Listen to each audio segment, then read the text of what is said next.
Welcome back to House TV Live. I'm Rick Spence, and with me today is Sara Hillery with Sara Hillery Interior Design in beautiful Richmond, Virginia. And she's been kind enough to show us her kitchen and her beautiful family room. Thanks for taking the time today. Give me a little feel for this home. So this is a Dutch Colonial set in Richmond, Virginia, built in 1971 to look like the Williamsburg tavern. The folks who originally built it did a really good job. They brought in old reclaimed wood floors that are hard pine. And then the fireplace, of course, it's modeled after a cooking fireplace. Traditionally, it would have been called the keeping room. One of the main reasons we bought this house. So let's start in the family room with that amazing fireplace. You saw the brick, you saw the wood. Some people might not have embraced the wood like this. Tell me what you did to make it your own. So I'll be honest, the thought occurred to me to paint it because painted paneling has been very popular as of late, and it would certainly lighten up the room. But given that we live in Virginia on the East Coast where we get 4 seasons, you kind of want a cozy spot. And it's one of those, once you paint it, you really can't go back. It's got beautiful heart pine everywhere. And so it's very smooth. It's not knotty pine like you see in a lot of 70s homes that was like the inexpensive version. We wanted to lighten it up using decorative techniques and really kind of keep the wood intact.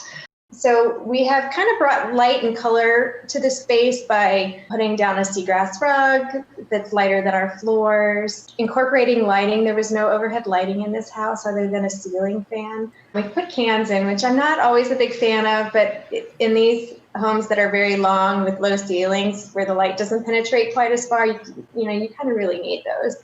Now, before, this space felt a little bit more like a den, sort of like an afterthought. What are some of the key things you did to make it just more inviting as a place to hang out versus like a secondary room? Well, I think the first thing is by getting 2 regular large-scaled sofas that sort of flank the fireplace. So by putting the seating by the fireplace, I feel like it created a cozy sort of nook to begin with. And then that also allowed for this free space in a U shape to kind of walk around. The coffee table came from my husband's family side. It was this old ship crate top from the World War II ships where they would load supplies. It's survived offices and apartments and college dorms, and now it's here getting loved by dogs and children. That's something you just can't go pick up. That's really cool. Not only do we have the sofas, but we also created a little desk space so that we had a place to sit down and go through mail or write letters. Gets used frequently as a bar for entertaining. We just wanted to create little nooks. There's also a chair in this room that is my morning chair. It's where I love to sit and catch up on the news or, read a book and kind of grab a few minutes to myself. That looks like a magical little spot to wake up in the morning. It is, and I drink a lot of coffee, so it's close to the bar in the kitchen, so I can get my coffee and wake up on my own time. When you have a space like this with a lot of hard surfaces like wood and brick and some other things, did you think acoustically about softening it to make it a little bit cozier and quieter in there? Definitely. So I have 3 layers of floor coverings for sound absorption and softness. I've got my thick rug pad. And then I've got a custom cut seagrass rug that kind of goes around the shape of the room. And then on top of that, I also have an antique Herre's rug that sort of anchors that seating space so that we get some of that sound absorption from the various layers. Yeah, that's really nice. And how nice to have all this built-in storage in the bookshelves. So I'm a book collector. I love travel and bringing things back from my trips just as little tokens and memory savers. So they're ever changing. They're never just the same. I think Santa could actually really fit down that fireplace. I think so. I think one year he's going to have to make a real appearance. Oh, definitely. Christmas used to be in the living room. Now it's in here because the children prefer it. Who's the big guy on the wall there? I found him down at High Point Market, actually, in the Antique Center. And just loved it. I was like, I love this scale. It's a hand painting on silk. This room is in my house is truly a reflection of my collections and things from travel. Every home should tell its story, and this room is full of stories. This one thing looks like almost like pennies or something, like old collectible. Yeah, they're old wax seals off letters. Oh, how cool is that? Each one has a different seal. They have cracks. The coloring of the red wax is just a little different in each one. So I feel like they sort of tell their own story, which, I don't know, I love things with history and a story to share. Love that. Let's go into the kitchen. It's like going into another era. And yeah, I think it was the original 70s kitchen. The previous owners had done some work, and then we removed a wall that gave us an extra 4 feet of space basically for the kitchen. And it's not a massive kitchen. It's just much more Yeah. functional now. So tell me about the main things you did in the space.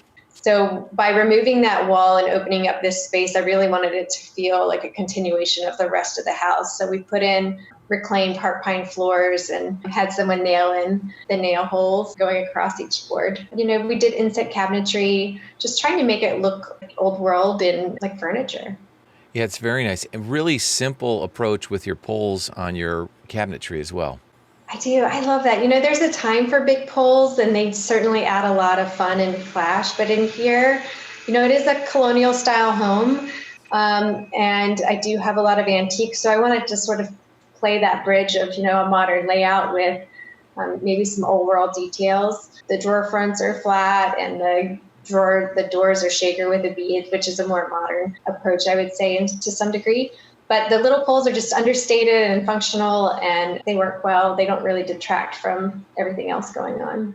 Your island is fairly narrow, but by having it protrude that way, you get a lot more usable space, and it still makes it workable in that smaller area. So tell me about the strategy with the island. Yeah, so this is called a captain's cut for the countertop shape. I use it quite a lot when it's a little bit tighter, you know, when you don't have the room to have those straight corners and have just a rectangle. So it sort of pulls back and gives you egress space at the sides where you need it, and then knee space that we needed in order to fit all the counter stools up underneath. Created more surface for us than if we had just done a rectangular slab. And what about the bar stools? In this situation, it seems like not having a back is a good idea.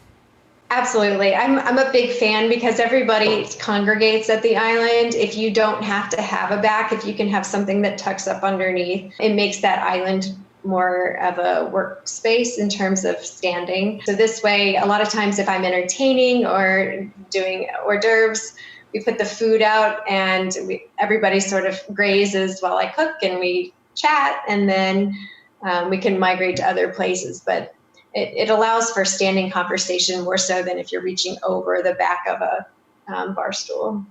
Tell me about your lighting and what you had to do in there. This room had one fan as the lighting in the space, so we added overhead lights. We also have lighting within the cabinetry. I have under cabinet lighting and also the decorative pendant lighting. Because it's a Dutch Colonial, I thought the lantern was highly appropriate, that are very simple in style. It also, if you're considering adding the pendant lighting, what it does is it also lights up and not just down. And so it illuminates your ceiling and makes your ceilings feel taller. I created a lot of strong verticals to really emphasize the ceiling height. Is that a chicken wire? It is. It's not chicken wire, but it's like it. It's a more formal brass wire. I love it because it allows you to see through, but it gives you that protective barrier, so it doesn't have to be quite so neat as clear glass. All of my upper cabinets are pretty much open in representation because I've got the chicken wire in the ones by the stove. I've got the glass by the sink, and then I've got a mirror at the bar. So I really was trying to, again, open up the space, make it feel like the depth went all the way back. Since the space is not a huge kitchen, it's just a way to trick your eye into thinking that there's more than there is. Tell me about your little dining nook there. This is probably my second favorite spot in the house, only because we do have this bay window. So I get to look out over the yard and I can see where the kids are playing, and it just gets great natural light. So this is kind of where we eat every meal. Old antique walnut table that I bought out of college. I've used these ghost chairs to sort of keep the space feeling light and airy despite having a dark table on a dark floor. Tell me about that collection behind you. Oh my gosh, this is inexpensive art. When we bought the house, there was a pile of oyster shells in the front yard used as the mulch, I would say. So I just picked up a few, cleaned them up, and I was like, these are cool. And I bought some ready-made frames and painted the back and mounted them myself. So inexpensive, design on a dime art. How fun is that? Now, what about the lighting fixture above your dining nook there? Also an antique. There's a theme here, right? I brought this back from Houston. It used to hang in my dining room in our previous house. Sort of fit perfectly over this table in this nook. It's light, it's open, it has a little bit of crystal on it to reflect the light coming through, which my kids just get ecstatic about when we get the rainbows from the little prism at the end. Oh, yeah. So it's a favorite. All right, let's go to the most important part of the kitchen, your bar. I was going to say, which part? I wrote that the most important. Oh, yeah, I love this bar. I'm so happy to have it. We use it in the morning. I'm a huge coffee drinker, starting at 7 in the morning until sometimes noon or 2 in the afternoon, depending on what I have going on. When nighttime rolls around, it's switches roles. It's the kids fill their water cups up for dinner at this little water faucet, and then we also use it for wine and cocktails. We wanted this to feel like a hutch. This is actually a load-bearing space, and the ceiling is dropped, which is why the cabinets don't go up quite as high as the other spaces. So we just created an elongated frieze above the doors to make it feel like the cabinetry went all the way to the ceiling when it doesn't. What are the colors in there? What is the color of the cabinetry? It's not a pure white. No, it's a off-white, and I painted the cabinets and the walls and the trim throughout my house the same, so that it sort of creates an envelope of the space, is what I tell clients. So if you create this great envelope, then you can put anything in it and it won't clash. So I've done the same for myself because I love things. You can tell by the number of objects within my cabinets themselves. I have different plates and dinnerware that I mix and mash, and I've got a collection of bud vases and pictures. And when you have different colors, it becomes the focal point, in a space. So I wanted everything to just recede and allow for the objects to be what were the kind of star of the show. What's the name of the paint color? Oh, it's Marshmallow by Sherwin-Williams. Marshmallow. Yeah, I know it sounds so good. I'm a sugar lover, admittedly. So I was like, man, this is too good to be true. You went for it just on the name. Just admit it. I know, I did. Well, that, and it's warm. It has like this great sort of orange cast to it. So it adds warmth in a space, so that a lot of times when you do white, if you do stark white or pure white, it has a little bit of gray to it and can feel cool. I prefer warmer environments. I wanted a cozy feel. So just by putting that tinge of orange in the paint, I felt like it sort of achieved what I was after. It makes sense because it's just like when you cook a marshmallow perfectly, it gets that perfect golden brown. So this is just before it starts turning golden brown. That's right. That's exactly right. Well, thank you so much for taking the time with us today. I really appreciate it. All your wonderful clients and all your great projects. And hopefully we'll get a chance to come see you in person, do a story with you. And thank you again for taking the time. Really appreciate it, Sara. Thanks so much. And thanks again for having me. All right. We'll see you soon. All right. Take care. Bye-bye. Bye.